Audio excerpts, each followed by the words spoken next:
Hello, my name is Maitry and I'm going to speak about animation as a medium of representation and the stylistic choices in documentary. So what we'll be analyzing today? We're going to analyze 3 different pieces, a film by Bob Sabiston, a film by Karen Watson, and a VR documentary that's called We Wait. We'll question the claim on real and its truth claim, and how the decisions made in each of the films support the films. So the scholars have written a lot about documentary, and basically we're just going to look at Annabelle Rowe's 3 different functions. But all these functions are more or less support each other, and they're not mutually exclusive. So you can connect one mode to another mode, and then it flows into one another. So the film Grasshopper by Bob Sabiston uses a software called Rotoshop, and I'm just going to play this before speaking anything about it.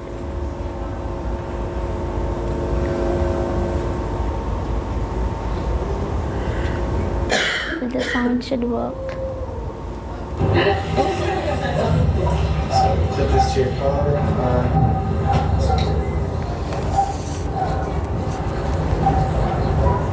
Both the times I voted for Clinton because I admire him. Though the Republicans try to make so much fuss out of Monica Lewinsky and all that stuff, that was garbage. You know what did he do? He brought economy and peace and everything, so he never bothered about these Republicans, these stinking Republicans.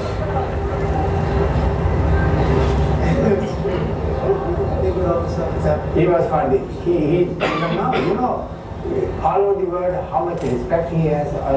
He's a gifted natural leader. All right, I'm ready. What do you think about astrology?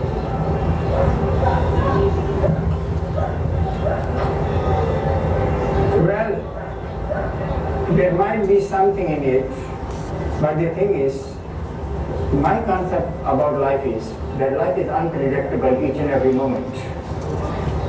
They say stars burn our own thoughts and emotions. I do not believe that. I'm gonna skip I have nothing to do with it. But when you meet an astrologer, they sit in your own living room, tell yourself, I'm not going to think for 5 minutes. You will find it impossible not to think. So what is the best way not to think? Don't suppress. Let the thoughts come, positive and negative, from your childhood, from this present thing. Just be the watcher and observer, impersonal observer. If you do it, and don't take sides with the pleasant thoughts or the agonizing thoughts, because thought. Yep, that should be it.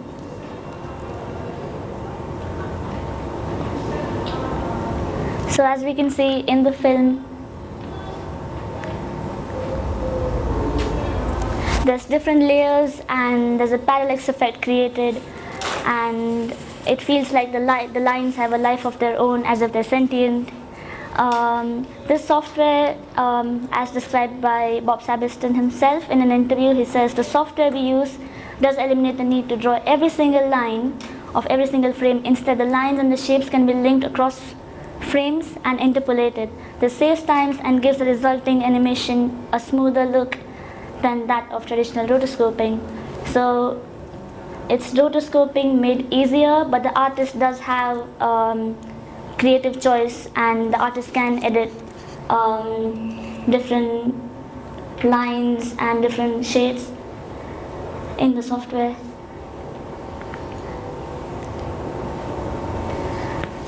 So mimetic substitution, as described by Rowe, is basically trying to represent reality in its truest form and trying to be as objective as possible. So in this film we see that Bob Sabiston is not trying to hide the subject's face or the subject's voice or identity.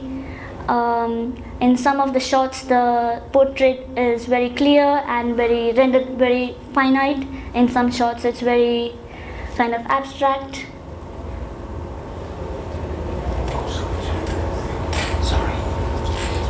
So how is it similar to live action documentary? First of all, oral indexicality. Indexicality is a concept where the camera and the thing in front of it exist in the same space, in the same world, and therefore it can claim it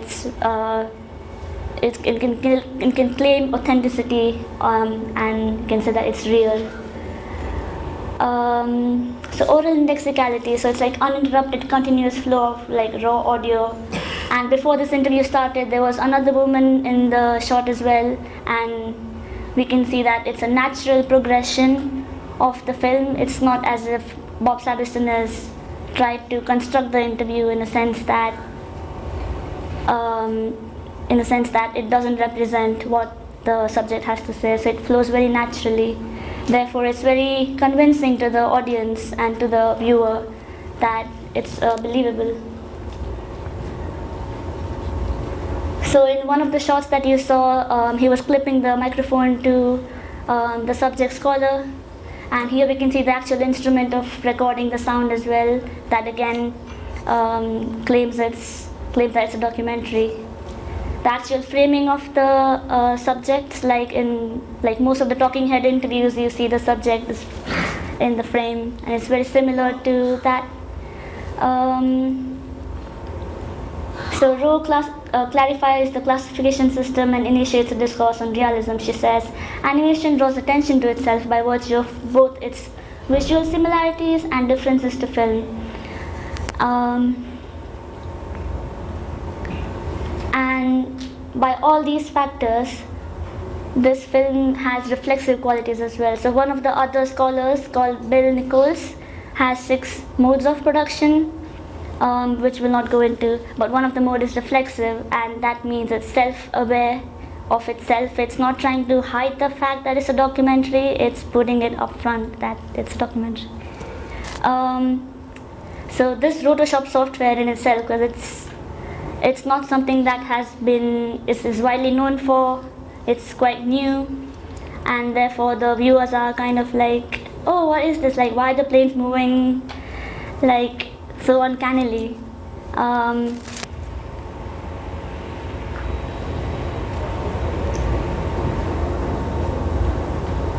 as I said earlier, the artist does have a choice to edit in the software. So as you can see in one of the later parts of the documentary, you can see the subject being transformed into a yogi, and then split into 2, and then there's like eyes and stuff, and it's rotating around. So there's Bob Sabiston's interpretation of the existentialism and what the subject is talking about. So Rao says, this reminds us that Rotoshop and animated documentaries are not merely a computer-generated product. They not only bear the trace of the original film material, but also the imprint of the animation hand. These films then are double indexed, pointing to the presence of the interviewee in front of the camera and the presence of the artist in the process of translating the video image to animation. And there's this concept of direct cinema or cinema verite. I can't spell it right, but it's a. Oh, I should be quick. So this is the concept of the fly on the wall concept, like observatory mode, one of Nichols' another modes of many. And it's one of the modes where the interviewer the process is very unobtrusive, and the events just happen as they do without any hindrance. And in this film, in this short film, I think there's like cross modality as well, because the interviewer is asking questions to the subject as well. So there's performative or participatory.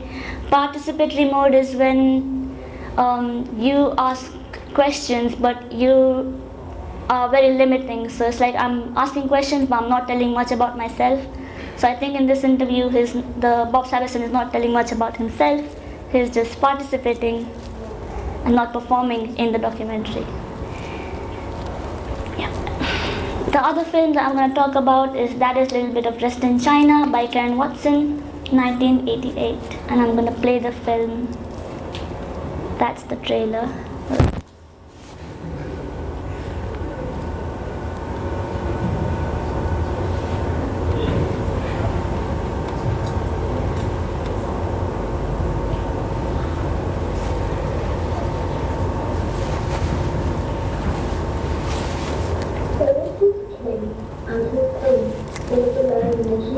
Because the king did not want his wife to speak or look at anyone but himself. The queen was so beautiful that the king would not allow her from his side. Until one day the queen gave birth to a daughter, Snow White, who in time became far more beautiful and obedient than the queens of the king, and the king jested on her. You are mine, he said, and no man shall ever have you. Only I will rule, he told her. Your mother hates you, for you are youthful and far more useful than she. I have told her that, and what is more, you have taken my love from her. Unfortunately for Snow White, no one ever questioned his love for her. The mother is blamed, the father is forgiven, and the daughter crying.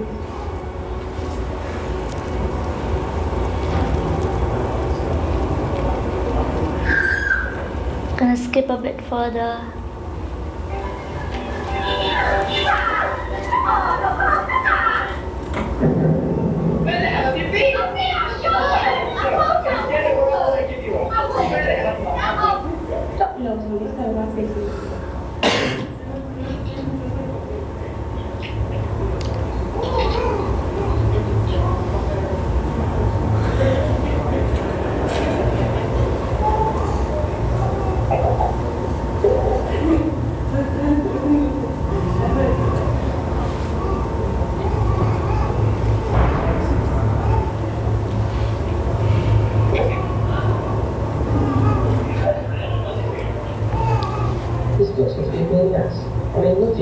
Do that as I'm doing.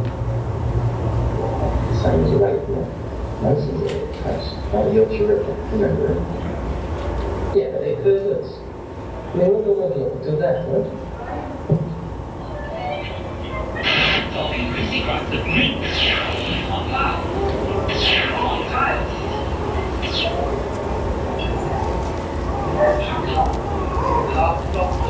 Oh, it's about 12, is that going to go into it? Skip a bit further.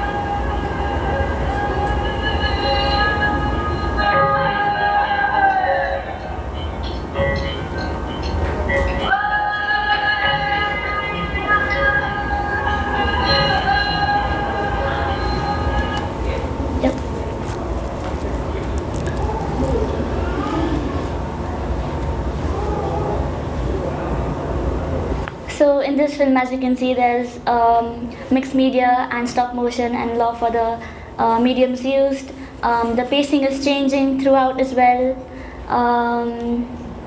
and this kind of evokes a sense of empathy for the girl child who's being abused by the father. And in the end, as you can see, the daughter, that shot I didn't show you, but the daughter splits in the father's tea, and the mother and the daughter take down the father, and it's a triumphant ending. So the thing about stop motion, and especially with documentary, is that you can, there's again double indexicality. So there's a trace of the artist in the clay puppets, his fingerprints, and when you're seeing stop motion, it's as if that it's, again, there's a camera and the puppets exist in the same space. So again, there's one of those camera-based indexicalities, and there's the fingerprints and the fact that the stop motion puppeteer animated them and made them, so there's double indexicality. That again claims its authenticity. And as you can see, the style of the film is changing a lot, and sound acts like a binding agent. And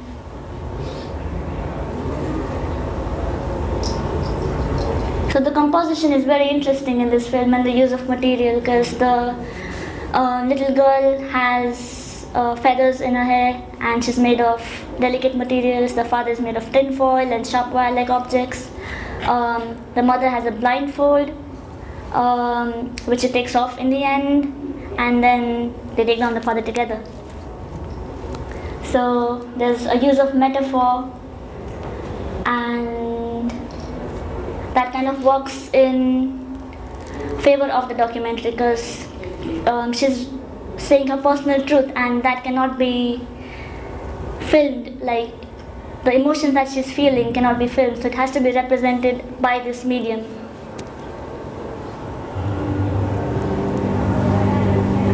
This is an example of the evocative function that's described by Annabel Rowe. And the last documentary or experience is called We Wait by Aardman Animations. I'm just going to read that out. It's based on BBC interviews with migrants, and it's a dramatized story which transports the audience into the heart of the crisis using virtual reality. You embark on a journey on a second attempt to cross the sea to Greece. And with virtual reality, because you have the access of space, you don't need to worry about depth cues, because in fine art or in graphic or in any other kind of media, even 3D animation, you have to worry about how to make depth more realistic than it is, because you making a simulation of reality, not but in virtual reality you have infinite space, so you can play around with that, especially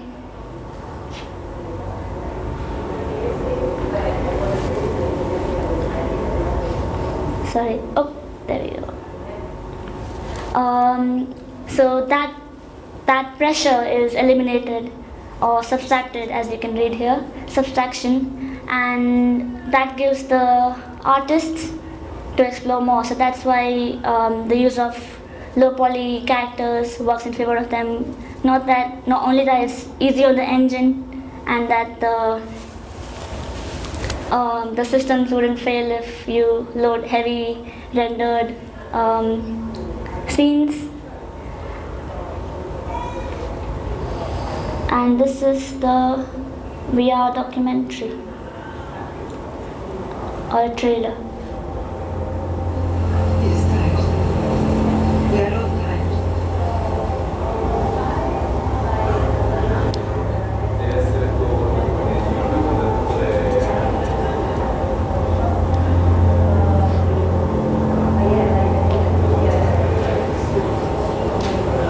They were supposed to be here an hour ago.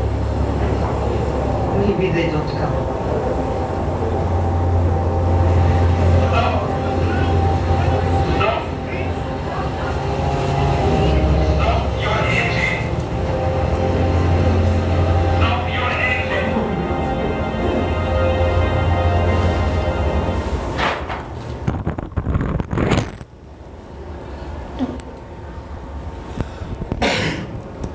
Okay, so I'm just going to talk without the power on.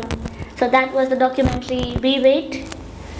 And as you can see, because I tried the experience myself, and you're in a dark environment, it's nighttime, you're floating on a boat with a mother and her son, and you're looking around and you feel a sense of nausea as well, because that's one of the things that comes with immersion, and that can be used for the documentary genre, virtual reality.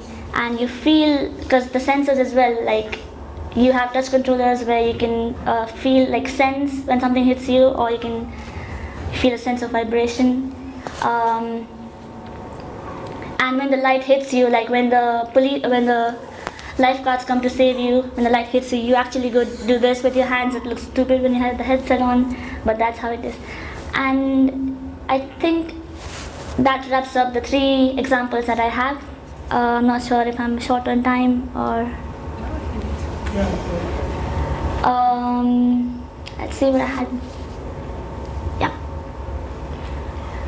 And I would just like to emphasize again that all of these examples that I've used